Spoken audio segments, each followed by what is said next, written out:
अल्लाह ताला ने 25 साल मुझे गैर मजहब में रखा। बहुत अच्छे से थी, शिकायत नहीं करूंगी। बहुत ही बेहतरीन माँ बाप भी अल्लाह ताला ने मुझे दिए, लेकिन अल्लाह ताला ने 25 साल की उम्र में ऐसा सिचुएशन सामने रखी। देखो, सबसे पहले आप इस वीडियो को देखिए। ये हिंदू बहन कैसे मुसलमान में दाखिल हुए, इसको मुसलमान कैसे पसंद आया, इस्लाम को कैसे चॉइस किया और ये क्यों मुसलमान बनी। सबसे पहले हम इसकी कहानी सुनते हैं। 25 साल की उम्र में ऐसा सिचुएशन सामने रखी, या तो मैं इस दीन को कबूल करती, सच्चाई को कबूल करती, या मैं उसी गलत रास्ते पे रहती। तो अल्लाह ताला की रहमत से, उन्हीं की मदद से मैं इस फैसले को ले पाई और बहुत अच्छे से कबूल कर पाई, अल्हम्दुलिल्लाह। तो खुदा के लिए, अगर आपकी जिंदगी में कोई भी ऐसी सिचुएशन आई जब आपको गलत और सही में चुनना पड़े, अल्लाह के लिए बहुत ही ध्यान से सोच समझ कर फैसले करें, क्योंकि कल आपका साथ कोई नहीं देगा कयामत के दिन। उस दिन आपको अपने फैसलों के लिए खुद ही जवाब देना पड़ेगा। तो चलते हैं मेरी कहानी की तरफ। मैं बात करूंगी साल 2011 की। साल 2011 में मुझे अपनी पोस्ट ग्रेजुएशन करने के लिए अपने शहर से बहुत दूर किसी दूसरे शहर जाना था। तो अल्हम्दुलिल्लाह मेरे पापा, मेरे फादर साहब मेरे साथ आए मेरी एडमिशन प्रोसीजर के लिए, और घर भी देखना था जिस किराए पे मुझे कमरे पे रहना था, किराए के कमरे पे। तो पापा साथ में थे मेरे। ना पापा को पता था ना मुझे पता था कि मेरी फातिमा बनने की जो रास्ता है, जो जर्नी है, जो सफर है मेरा फातिमा बनने का, वो शुरू हो चुका है। अल्लाह ताला ने मुझे उस सही जगह पहुंचा दिया है जहां पे मैं फाइनली फातिमा बन जाऊंगी ना। लेकिन ये मेरे पापा को पता था, भनक भी नहीं हुई ना मुझे हुई। बहुत ही इमोशनल रिश्ता होता है हर औलाद का अपने माँ बाप के साथ। एज अ बेटी होने के नाते कहूंगी, बेटियों का अपने बाप के साथ बहुत ही ज्यादा इमोशनल कनेक्शन होता है। मेरे पापा मेरे बहुत अच्छे दोस्त रहे हैं, मेरे इतने अच्छे दोस्त रहे हैं कि अपनी जिंदगी में अगर मुझे कभी कोई प्रॉब्लम होती थी तो बेझिझक वो एक इंसान थे जिनसे मैं किसी भी तरह की कोई भी बात कह पाती थी, और बिना किसी डर के, क्योंकि मुझे पता था कि सामने वाला इंसान मुझे समझने वाला है। तो पापा सारा प्रोसीजर खत्म करके वहां से चले गए। उसी साल रमजान का महीना अगस्त के मंथ में आने वाला था। तो जुलाई तक मैं बिल्कुल ही वैसी ही थी जैसे जी रही थी, अच्छे से वेस्टर्न कल्चर जो मैं फॉलो करती थी, वेस्टर्न ट्रेडिशन जो मैं फॉलो करती थी, बिल्कुल उसी तरह जी रही थी अच्छे से। कुछ मंथ्स तक मैं अपनी एक सहेली के साथ रह रही थी, उन्हीं के घर पे। तो उनकी आदत थी कि वो शाम को बहुत सारे जो दोस्त थे, बहुत सारे फ्रेंड्स थे, ये मिलकर ग्रुप स्टडी किया करते थे। एक साल पढ़ते थे, क्योंकि एक साथ पढ़ते थे, क्योंकि उनके एग्जाम्स भी आने वाले थे, तो वो एक साथ बैठ के रोज प्रिपरेशन करते थे। तो माशाअल्लाह रमजान आ गया, मैं वैसी ही थी जैसी थी, मुझे बदलने की क्यों जरूरत थी। तो एक दिन क्या हुआ कि वो सभी ग्रुप स्टडी कर रहे थे और मैं कमरे से बाहर निकली। तो उस ग्रुप में बैठे हुए एक शख्स ने मुझे बहुत ही गुस्से से और बहुत ही सख्ती से बोला कि क्या आप इस एक महीने के लिए, रमजान के एक महीने के लिए थोड़े से तमीजदार कपड़े पहन सकती हैं। मुझे बहुत बुरा लगा, मुझे बहुत गुस्सा भी आया, क्योंकि मेरे माँ बाप ने कभी मुझे नहीं टोका, और जिस कल्चर में मैं रहती आई हूँ, ये मैं बचपन से ही वैसी हूँ। ये अचानक से कोई मुझे उठ के कह देगा कि प्लीज अपने कोई भी चीज आप अपनी बदलें सिर्फ एक महीने के लिए, क्योंकि वो महीना आपके लिए बहुत इम्पोर्टेंट है। तो ऐसा क्यों, मैं आपके लिए या आपके महीने के लिए, आपके रिलीजन के लिए खुद को क्यों बदलूं, खुद के पहनने का तरीका क्यों बदलूं। और बहुत गुस्सा भी थी, बहुत चौंक भी गई थी, मैं बहुत शौक में थी। बोला मैंने कुछ नहीं, उन्हें कोई जवाब नहीं दिया और चुपचाप मैं कमरे में वापस आ गई। कमरे में आकर मैं ये सोच रही थी कि ऐसा क्या है इस रमजान में कि ये मुझे कपड़े पहनने के ढंग को बदलने को कह रहे हैं। ऐसा क्या खास बात है, और ये मेरा शरीर है, मेरा चेहरा है, मेरे बाल हैं, मैं चाहे जिसे दिखाऊं, मैं चाहे जो मर्जी कपड़े पहनूं, इन्हें क्या एतराज है। क्योंकि आज तक जब मेरे घर वालों को एतराज नहीं, जब मेरी अपनी सोसाइटी को कोई एतराज नहीं हुआ, अचानक से ये कौन होते हैं जो मुझे सिखाएंगे कि मुझे क्या पहनना है और क्या नहीं। कि इनका महीना आने वाला है रमजान का, इनका सेलिब्रेशन होना है ईद का, तो मुझे क्यों पहनने हैं सीधे साधे अच्छे साफ कपड़े। तो अंदर आके बहुत कुछ सोच रही थी, बहुत सारी जद्दोजहद थी मेरे अंदर कि ऐसा क्या खास है इस महीने में, क्यों इन लड़कियों को पर्दे में रहने का मतलब जबरदस्ती है। मेरे लिए तो वो जबरदस्ती थी, क्योंकि मुझे तो पता ही नहीं था कि अल्लाह का हुक्म है ये, और बहुत ही सही हुक्म है ये। तो ये भी सोच रही थी कि जब ये लड़कियां इतनी खूबसूरत होती हैं, जो कि मैंने बचपन से सुना था, मैंने बचपन से यही सुना था कि मुसलमान लड़कियां जो पर्दे में रहती हैं ये बहुत खूबसूरत होती हैं। तो वही चीज मेरे दिमाग में थी कि जब ये लड़कियां इतनी खूबसूरत है माशाअल्लाह, तो ये क्यों नहीं अपना चेहरा किसी और को दिखा सकती। आखिर तारीफ सुननी तो हर किसी को पसंद होती है, और लड़कियों को, औरतों को, फीमेल्स को तो खासकर, तो ये क्यों नहीं दिखा सकती हैं अपना चेहरा। अगर इनको खूबसूरत बाल हैं तो क्यों नहीं दिखा सकती हैं, ऐसा क्या खास है। तो खैर बिना बहस के, कुछ भी नहीं, परेशान थी अंदर, तो कपड़े बदले मैंने। कुछ खास था भी नहीं मेरे पास, फिर भी जो बन पाया वो पहनकर मैं बाहर गई, और दुपट्टा भी लपेटा हुआ था मैंने, तो वो सारे काफी कंफर्टेबल थे। अब मैं उनकी तरफ देख रही थी, वो बातें भी कर रहे थे, आपस में पढ़ भी रहे थे, लेकिन मेरे दिमाग में एक ही सवाल था कि पर्दे में ऐसा क्या खास है। तो जो मेरी रूममेट थी जिनके साथ मैं रह रही थी, उनसे मैंने, उनके पास लैपटॉप था, वो एक अकेली ही थी जिनके पास लैपटॉप था उस वक्त। तो मैंने उनसे पूछा कि क्या आप मुझे सिर्फ आज रात के लिए अपना लैपटॉप दे सकती हैं, कि मुझे कुछ जरूरी काम है। तो उन्हें कोई एतराज नहीं हुआ। एक रात के लिए तो कभी कभी कुर्बानी कोई दे ही सकता है माशाल्लाह। तो अब उन्होंने मुझे लैपटॉप दिया। तो मैं शाम को थोड़ा सा लेट, जब सब सो गए, तो मैं अकेले हॉल के एक कोने में जाकर बैठ गई लैपटॉप खोलकर, और पहला सवाल मैंने इंटरनेट पे, गूगल पे डाला, व्हाट इज इस्लाम, इस्लाम क्या है। अब आप सभी जानते हैं कि जब आप गूगल पे कुछ डालते हैं, किसी भी चीज को सर्च करने की कोशिश करते हैं, तो आपको बहुत सारी ऑप्शंस एक साथ आती हैं। तो एज अ नॉन मुस्लिम मुझे तो बिल्कुल भी पता नहीं था क्या गलत है क्या सही। आज जानती हूँ कि मुसलमानों में भी काफी फिरके हैं, जो कि बहुत गलत चीज है, नहीं होना चाहिए था ऐसा है। तो मुझे इस चीज का उस वक्त इल्म नहीं था, तो सही पढ़ती गलत पढ़ती मुझे कुछ भी पता नहीं था।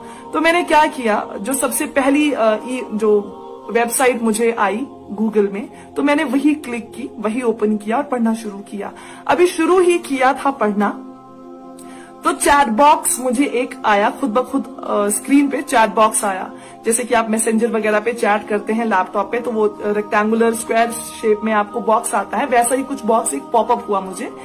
तो वहां पे कोई शख्स थे, जिया, वो वेबसाइट जो थी, एक सऊदी में फाउंडेशन है कोई, जो इस्लाम दीन फैलाने का काम कर रही है माशाअल्लाह। तो उन्हीं के फाउंडेशन के थ्रू कोई थे जो एम्प्लॉय थे वहां पे, उस वक्त वो सब जॉब कर रहे थे। तो जिया भी उनमें से एक एम्प्लॉय थे। तो उन्होंने मुझसे बोला, अस्सलाम अलैकुम, क्या आप एक मुसलमान है, गैर मुसलमान है, या एक रिवर्टेड है, यानी आपने दीन कबूल किया है। तो क्योंकि मुझे पता ही नहीं था कि अस्सलाम अलैकुम का जवाब क्या देना है, तो मैंने उन्हें लिखा, हाय I am a non Muslim, हाय मैं एक गैर मुस्लिम हूँ। उन्होंने बोला, क्या आप इस्लाम कबूल करना चाहती हैं। मैंने बोला, ऐसा कोई इरादा नहीं है जी, नहीं, मुझे सिर्फ पढ़ना है इस्लाम के बारे में, थोड़ा सा जानना चाहती हूँ कि क्या है इस्लाम, पर्दे की क्या अहमियत है इसमें। तो अब उन्होंने मुझे एक ईमेल सेंड की मुझे मेरी जीमेल आईडी पे। यकीन मानिए आज तक वो ईमेल मैंने पूरी नहीं पढ़ी। वो इतनी वास्ट, इतनी लंबी और इतनी डिटेल्ड ईमेल है, उसमें एक एक टॉपिक के बारे में इतना डिटेल में लिखा है, आज तक मुझसे वो पूरी नहीं हुई। तो कुछ चीजें मोटी मोटी उस रात मैंने पढ़ी, जैसे कि इबादत के बारे में, जो आप नमाज हम पढ़ते हैं माशाअल्लाह, उस नमाज के बारे में पढ़ा। और मैंने पढ़ा जो दो समंदर जो आपस में मिलते हैं, अलग अलग पानी के टेस्ट है उनमें, लेकिन वो दो मिलते हैं, लेकिन फिर भी पानी मिक्स नहीं होता। मैं बड़ी हैरान परेशान थी कि बहुत सारी बातें जो मैंने पढ़ी थी उनमें से, जो 1400 साल पहले कही हैं, जो 1400 साल पहले बताई गई हैं, और आज वो सब सच हो रही हैं। बहुत से ऐसे गुनाह थे जिनके बारे में 1400 साल पहले बोला गया और वो अब सच में हो रहा है। बहुत हैरान, परेशान, कंफ्यूज्ड, बहुत बुरी हालत थी। यकीन मानिए बहुत बुरी हालत थी। होता है, अगर इंसान पैदाइशी मुसलमान हो बहुत आसान होता है। इंसान भटकता है तो संभालने वाले भी आपके घर वाले होते हैं, आपको बताने वाले होते हैं माशाल्लाह। लेकिन मेरे किस्से में, एक तो 24-25 साल की उम्र में मैं पढ़ रही हूँ और समझ नहीं आ रहा है कि ये सच है या ये सच, जो मैं अब तक फॉलो करती आई थी वो सच है।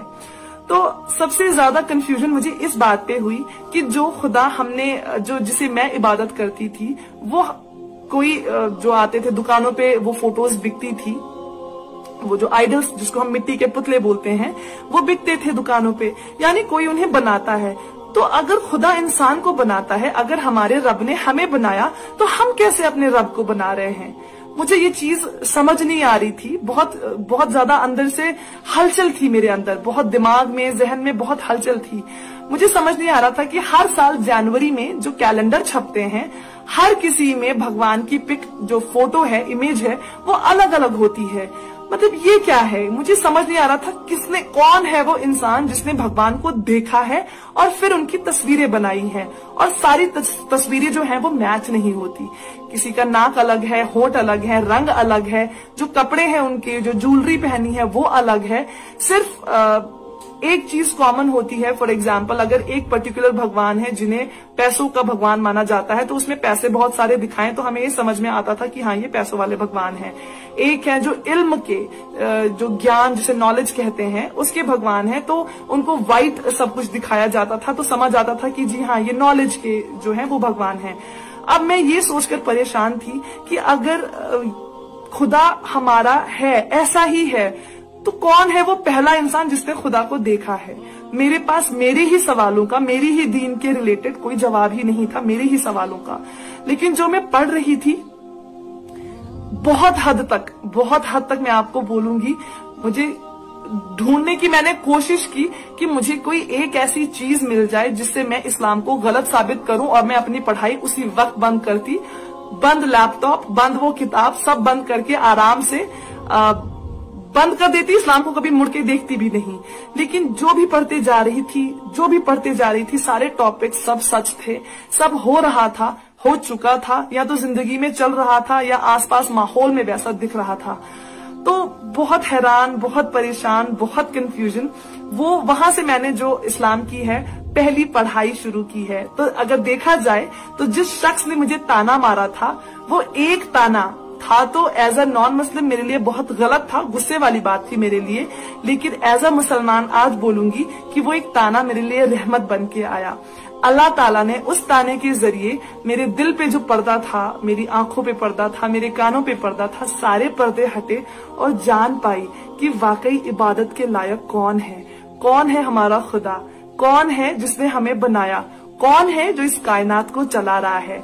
तो आप सभी से दरखास्त है, अगर आप पैदाइशी मुसलमान हैं, यकीन मानिए बहुत अच्छी किस्मत है आपकी, बहुत ज्यादा खुश नसीब है आप कि अल्लाह ताला ने आपको ऐसे घर में पैदा किया जहां पे आपको ईमान, बोलते हैं जागीर में मिलना, आपको जनरेशन तर जनरेशन आपको ईमान जनरेशन से मिलता आया है। आपको आपके घर वालों ने बताया है कि आपका खुदा एक है, अल्लाह है, और उसके अलावा आपको किसी की इबादत नहीं करनी है, किसी के आगे सजदा नहीं करना है। बहुत खुश नसीब हैं आप।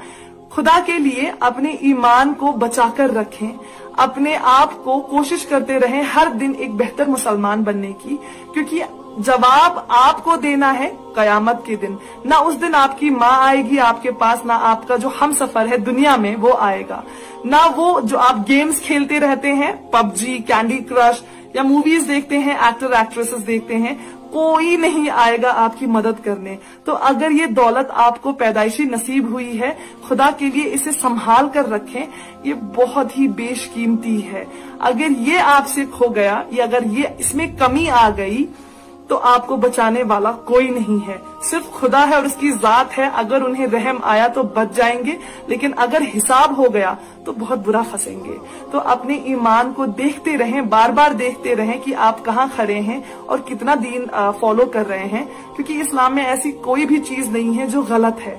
मैंने तो आज तक नहीं पाई, उम्मीद करती हूँ कि किसी को भी नहीं मिली होगी, क्योंकि है ही नहीं कुछ गलत, तो मिलेगा कहाँ से, माशाल्लाह। तो इस तरह मेरी पढ़ाई शुरू हुई। आपको अगले वीडियो में बताऊंगी कि मेरे अंदर कौन कौन सी चेंजेस, जब मैं अपनी पढ़ाई कर रही थी, पढ़ाई के दौरान कौन कौन सी बदलाव